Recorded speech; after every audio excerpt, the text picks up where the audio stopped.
Hello, recovering perfectionists. I'm Claire Riley, and it's here on the show that I connect with some incredible people to have the big conversations about what it means to be tangled up in the web of trying to do everything perfectly and not really stepping into our aligned, ideal way of living and doing business. Being a professional Virgo and a list-making freedom seeker, I love getting to the bottom of what's really going on in various places where perfectionism rears its ugly head and focus on some practical tips and tools and tricks to move past it and get out of our own way. Today, I'm super excited to be joined by the beautiful Joy Truscott, all the way from South Africa. And Joy and I, we've been in each other's worlds in a fairly distant kind of way for several years, and we've known about each other and we've bumped into each other at virtual things quite often. But we were lucky enough to connect at a virtual networking event with Suzanne Kohlberg a couple of months ago, and we kind of just hit it off and fell a bit in love with each other while we had our little 10-minute chat, didn't we? So and we've had a couple of chats since then, and I'm really excited to have a chat with you about the energetics behind perfectionism and how that all shows up, because we haven't really talked about that on the show. So welcome, Joy. Thank you so much, Claire. It's just wonderful to be here. And we were just saying it's early in the morning, 6 o'clock in South Africa for your time. But I love these timelines because we can do it, cyber, we can do it. Very cool. It's very cool. So thank you for getting up so lovely and early. It's mid-afternoon here, so it's kind of wind down time for me. So totally different energies. But yes, tell us a little bit about you and the work that you do and the people you work with, and a bit of an insight into your world. My world revolves around energy. I absolutely love working with energy. I can see energy in people's fields. I can see their trauma, blockages or imprints which kind of hold us back. And my entire awareness of who we are really moves around that, experiencing ourselves in our own life and as witness to our own life. So I really do a lot of teaching to helping my clients to get a sense of who they are within their own world and come to terms with who they are and know that who they are is perfect. They don't have to be anything else in this whole wide world, because they were designed in this most unique and magnificent way to be exactly who they are. So that's part of the gifts, some of the gifts that I bring in. Beautiful. So I'm going to start right there, because I think it's a really interesting jumping off point, and conversations that I've had recently have had a very similar theme around finding who you are and being okay with who you are and standing in that in a really authentic way, and not feeling like you have to be a chameleon and fit in with all people and be all things to all people and that sort of thing. So can we just delve a little bit more into that about, being who you are is completely okay, but how do we find out who that is, especially if, there's people who've gone through big life changes, becoming a parent, or, any other sort of things that you sort of, what I hear a lot from people I talk to and my clients is like, I don't really know who I am. I don't really know what I want. I don't really know what I like anymore. I know what I liked when I was 20, but I'm not really sure if I'm still into that or if that's just a habit. Like, how do you kind of go about helping people to refine or define who they are? I think the first way, we just got to go back and look at who we were when we were that child. Yeah. And I was a teacher in my first occupation, my first part of my life. And I remember teaching this darling little redhead creature, Natasha. Oh my gosh. And she would stand there at all of not even 3 and hands on the hips, and then she would say, "You're not the boss of me." And I just love this child. And she's still walking around this amazing world, being her own free spirit, because she would never allow herself to be suppressed or cajoled or pushed into any box. She was just so determined to be her own being and to hold her essence. And I think that's the secret, is that we come in with an essence, with a unique imprint, because there's nobody in this entire world, and there never will be ever again, or never has been ever, who can be you. There's nobody. No one has your lineage. No one has your connections. And you think about how you've been created over all time, all your grandparents, all the influences down your ancestral line, they've all been moving you towards who you are. And you are here because of them and their resiliency and their courage and their strength. And then we just throw all that stuff away and we want to become like so-and-so, or like this picture on the media, or this other thing. And it's like, oh my gosh, how disgraceful and how dishonorable to who we truly are. So when I think about that, an essence, and then reconnecting to our energy essence, because that is truth. Energy never lies. And we know it, we feel it inside of us. And it's that beautiful connection to truth, our authentic being. I love that. That's my gift to people, to step back into that. The connection.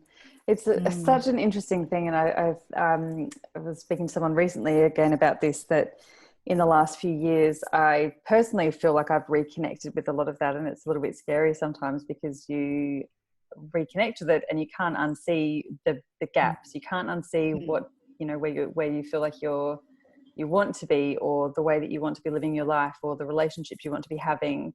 And then once you've seen that, you kind of can't unsee what needs to be changed. And that's often the catalyst to make some big decisions and to make some big changes, right? Yes, exactly.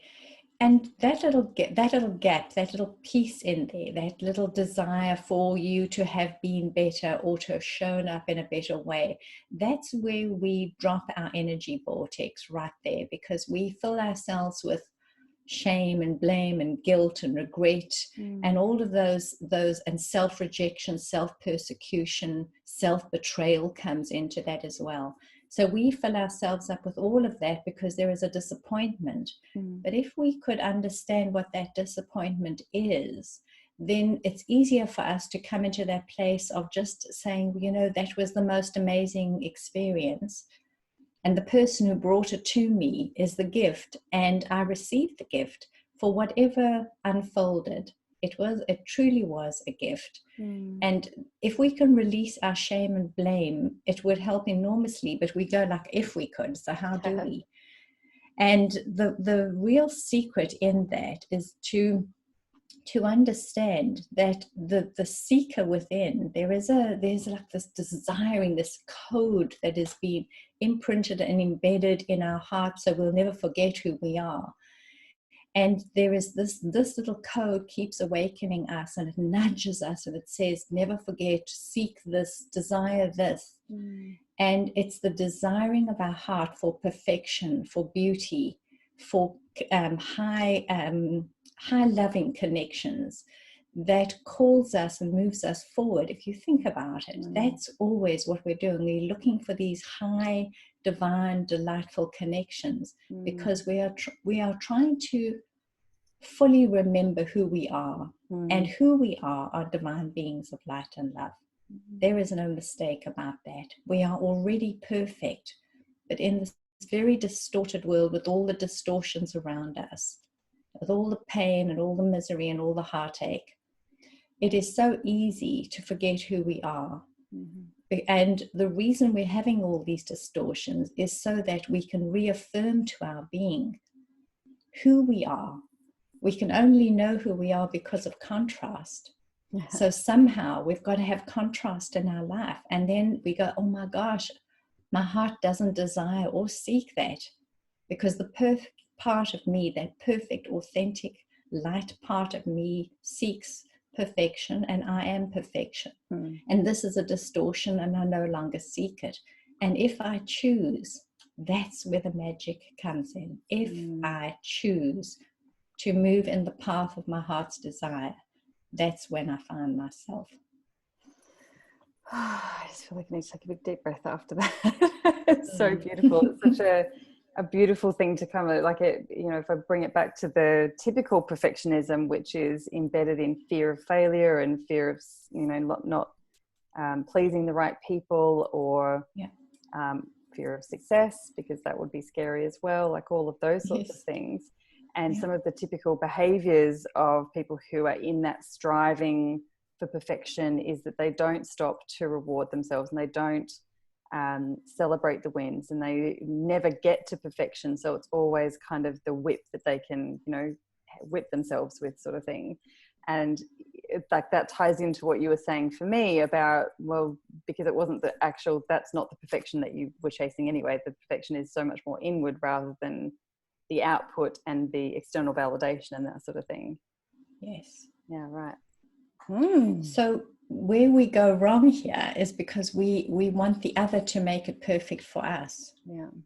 And that's where we go wrong, because we put so much responsibility towards them and the interaction that we have. And it's like, so you must make me look complete. You must make me look and feel like I'm worthwhile. And what we're doing there, we're right away sabotaging ourselves, self-sabotaging, betraying ourselves, because we are already saying then that I'm not good enough and I need you to complete me. And no one needs to complete us. Well, we're not here to help fix each other. That's just ridiculous. I always think that if we can just get out of our Fix-It Fox uniforms. Yep. I don't know if you know those Richard Scarry books, but my nieces and nephews used to read them when they were little, and Fix-It Fox would get in this little car and his little truck, and he'd have his tool belt and his hammer and his nails, and off he'd go to fix everything, because he was Fix-It Fox. So don't be Fix-It Fox in your life, because there's nothing to fix. You're perfect as you are. Yeah. You are either receiving a reflection from another, or you are sending a message that is a reflection of value to the other. So you are constantly doing this reflecting, showing each other who we are. Because if you think about it, how do we know who we are? We got this brain and this head in this dark cavity. And so how does the brain interpret who you are and what you are as a form? It's got to rely on these eyes to bring a message in, ears to bring a message in. And all of these go to different parts of your brain. And then they all sit in little puzzle pockets in the brain. And now the brain has to pull them all together and pops them in, uses the hippocampus, brings them in to one spot. And then it's going to say, well, this is the picture that I'm going to create for you. But how much did we miss in what we didn't see and didn't hear and didn't feel? So we're missing so much, and then we're interpreting our reality, our perception of reality, based on these tiny little fragments. It's not even the real thing. It's just little fragments of information. And those fragments, those little bits of information we receive because we are willing to have these partnerships, these connections, and these collisions with another. I love that. And so what's the antidote to that? To get the full picture? Is it more about the internal and self-exploration stuff, or is it just how it is? Is that? I think a bit of both, eh? So yeah, just acceptance. This is going to be what it is. But if we can start re-seeing the way we see each other, and then we go into our world, we move into our world and we go, okay, so today I'm going to learn a whole bunch of stuff. The only way that I'm going to learn anything in this day is if I have some kind of interaction. If I stay locked up in my room, I'm learning nothing. But if I'm willing to go into the world and I'm willing to have these experiences and the connections and the collisions, I'm willing to have all of those, then there is something of value in that I can use to interpret who I am, not who they are. And that's where we also go wrong, because we judge them, we push them further away, but who I am. So we go in and we have these lovely connections, and that feels warm and gentle and soothing to our soul. And then it says to us, this matches me. This is who I am. This is what I seek. This is authentic to me. And then we go into the world and we have the obnoxious and the scratchy being that is there. And then that gives us another reflection. And our heart says, I'm not keen on this. This is not what I'm not open for this. This is not what I choose. Yeah. And the choosing is the piece we're being asked to do. So literally, hey Claire, we are looking at each other like messengers. Yeah. You've got a message, I get it. And this person performs in a certain way, and I get the information of that. So we perform and we inform and we perform and inform. We play in that little realm for a whole bunch of time. But we forget that is so that we can transform. so that we can transform. Mm. It is not just an endless performance. You wouldn't go and watch a stage production, walk out the theatre, walk back, walk out, walk in, walk in, walk out. You would be fed up with that. You know, it's like, I cannot see it anymore. Not another one of these shows. It's a little like that, isn't it? It is a bit. Mm. I just want to go back to the bit where when you go out and there's the obnoxious and the scratchy, I think was the word you used. It's so perfect. I often talk about it like the repellent people, and I didn't understand, you know, in the past being a perfectionist and what I would identify as being a people pleaser. I really, really sought out external validation. So I was so desperate for the pat on the back, the approval, the nods, the appreciation, the gratitude from other people, that sort of thing. And I noticed about myself, as I know a lot of people do in that position, that the more someone didn't seem to like me, or the more mean someone was, or the more nasty or obnoxious or irritating or further away that they got, the harder I tried. So the people who already loved me and who I got along with, that was just easy and amicable. But the ones who were the assholes in my life were the ones that I really, really sought the approval of, right? And it's such a backwards thing. And until I understood the beauty of, you know, standing in that aligned and authentic space, because that makes you magnetic to the right people and repellent to the right people. And I, when I first sort of grasped that, and then I had an interaction with someone who I knew from online, but I met them in person, and I instantly felt that repellent. I was like, oh, that's what it is. And it's not a bad thing.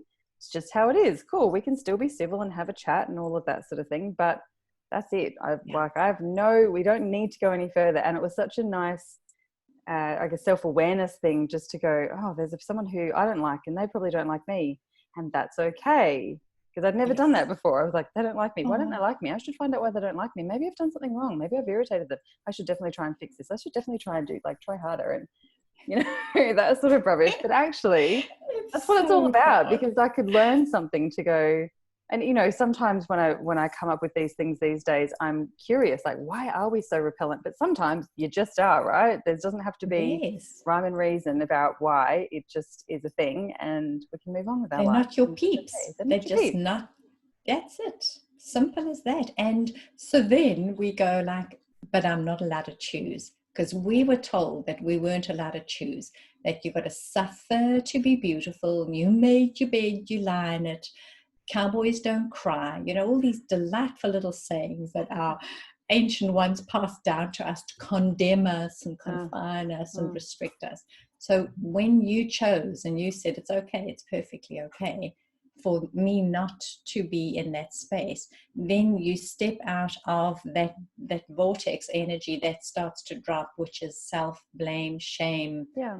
I must, I should, I have to. Those are all your keywords. So when you hear yourself going, I must do this, I should do that, I had better do the next thing, you know you're going to just be stepping into the wrong place, because your heart's not in it. There's this requirement of burden. Oh, gosh, I've got to do it. Can't stand it.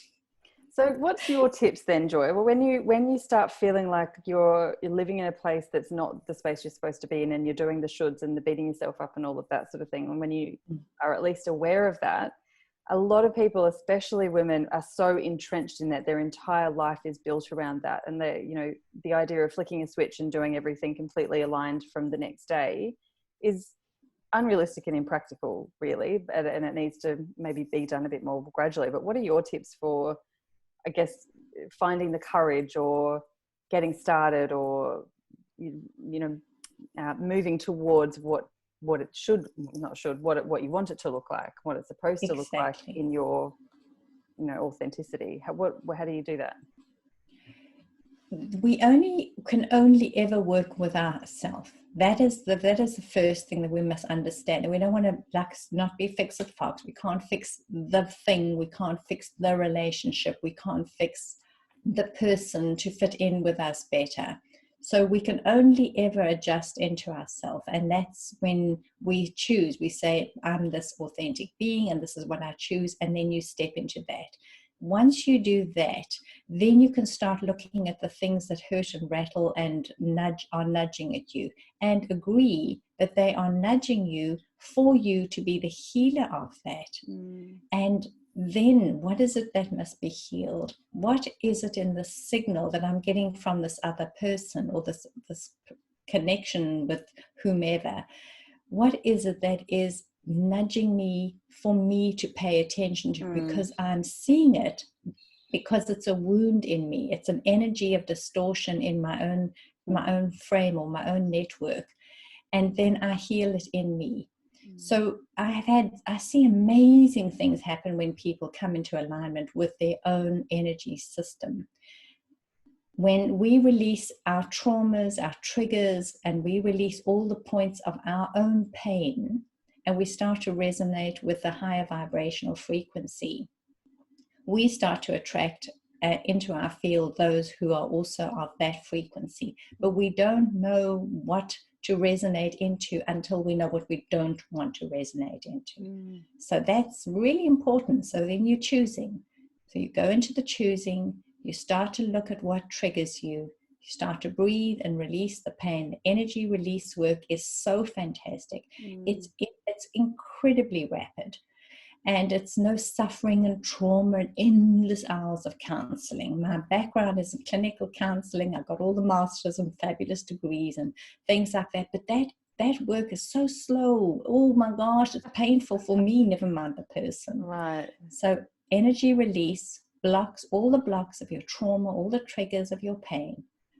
As quickly as you can release them, it changes the frequency around you, which changes the entire situation. It is a miracle to watch, and I can tell you fantastic stories about that. Well, tell me some fantastic stories. I haven't heard very much about this side of what you do. Okay, so I had a lovely girl arrive for a therapy session one day. Oh my gosh, she arrived on the motorbike. She looked like Barbie doll, for heaven's sakes. Bounces onto my therapy bed. And I think, oh, for heaven's sakes, really, pretty girl, what on earth could be wrong in your life? You're just perfection, you know? But when I started to look into her energy signals, here she had incredible energies of persecution, abuse, neglect, terrible, terrible signals. When I see anything, I always ask that if I'm seeing anything, it must only be for the highest best of that being. I do not want to be seeing creepy odd stuff. And so if I'm given a picture, then I know that that picture is for them to receive. When I say this to her, darling girl, doesn't match you from what I'm seeing, but this is what I'm seeing as imprints in your energy. And they're old imprints. They don't even belong to you, but somehow you are resonating that frequency, which says, you know, this is the thing I must heal. If you can feel it, you can heal it. That's the magic of energy. You've got to get the feeling. That's why the interaction is so important. Feel it, then you can heal it. And this darling child, I say to her, in your pattern, and I can even see chains on her wrist, chains that are shackles on her. And I said, this is what I'm seeing. She bursts into tears and she says to me, Joy, you won't believe it. She says, look at me. I could have any man I like, but I'm with a man who beats the beep out of me and abuses me on every level. And then she says the absolute gem of phrase, and she says, and the worst of it is, I know I need to be with him. Whoa. Okay, so now you hear what that is. I know I need to be with him because she has a sense that makes no sense. If you are her best friend and she's telling you what's just happened last night, what are you going to say? Get out. You know, this is no good. Get out of this space. You cannot continue to be beaten and abused in this way. But she knows she needs to be with him. So when we connect into these signals that are a sense that makes no sense, as this one truly was, then we know we're looking right back into lineage imprints, energy imprints in our lineage. And so we do the energy healing work, and she absolutely dedicates herself to it, and I do a guided meditation in the sessions. I said to her, please, for the next few days, you just run it through. When you go to bed, you don't focus on it and work at it. No more work. You've worked very hard. Now you heal. And just run it through. And the high energy language coding just unravels it. It's just too wonderful. She phones me 3 days later. And she says, Joy, you won't believe it, but this man has turned into a lamb. Those are her words. Yes. So that's what happens with energy. You release the imprints, you release the trail, you release the drama and the karma and the trauma, you release the signals, and everything gets better because we are not carrying the stuff which is influencing our electromagnetic field and attracting more towards us until we get the message. Knock, knock, knock, messenger at the door. And I guess it's quite astounding that doing the work that she did, it influenced obviously the fields around her and therefore his, and that unraveled his behaviors and all of that sort of thing as well. It's incredible, isn't it? It is. And you know, the gift in that is that because she was willing to do that, he was set free of being the messenger. Being a messenger is not a great role. Sure. I'm a bit lost for words. I'm thinking through like all the people. I'm like, that person's a messenger, and that was that lesson, and I didn't listen to that, and I probably should have. It's really interesting. Gather them. It? Yes, I think we can start to gather them now. Yes, exactly, Claire. You can just go now and go and just gather them up and go like, oh my gosh, look at that! Look at the gem! Look at this absolute gift in this, because I know who I am because of this, and I must know that I'm a divine being, a perfect, authentic divine being of light and love. I must get that first and really feel that. And if you ever forget it, just listen to your heart. It's telling you, seek beauty, seek fabulousness, seek happiness, seek love. Yes. Oh gosh, we could just talk for hours. I could listen to your beautiful voice and stories for ever. Can you leave us with some parting actions or things that you wish, anyone who's sort of in whatever space that they could start to implement straight away that would have a beautiful impact and an effect on them in a good way? I think that's wonderful to do that, because we want to settle our systems down to be wonderful. So I do a little thing that I call 3 sacred agreements, and I just do it every day, and sometimes I do it a few times through the day. And it's really easy, and I'll just do it with you now. It won't take long. Is that okay if we do it? Great. So what you do is just where you are, just close your eyes, drop yourself into the space, not if you're driving the car. And take a deep breath in. And then as you breathe out, just feel your body where you are. Just honor where you are in your body in this moment. And then as you take your next breath into your body, you bring in this idea, into this life, I welcome all that and only that which is for my most sacred and most divine life journey. And you feel that this is an agreement that you match to your in-breath. So with every breath that you're going to take in from this moment forward, we are only welcoming into our life that which is for our most divine, most sacred life journey. And then as we breathe out and feel the out breath and really breathe it out all the way right to the very end. And you squeeze a little bit to really make sure you've released it all. And you mark that in your body. And we agree that when we release and let go this breath, that we are also releasing and letting go of all that which no longer serves us.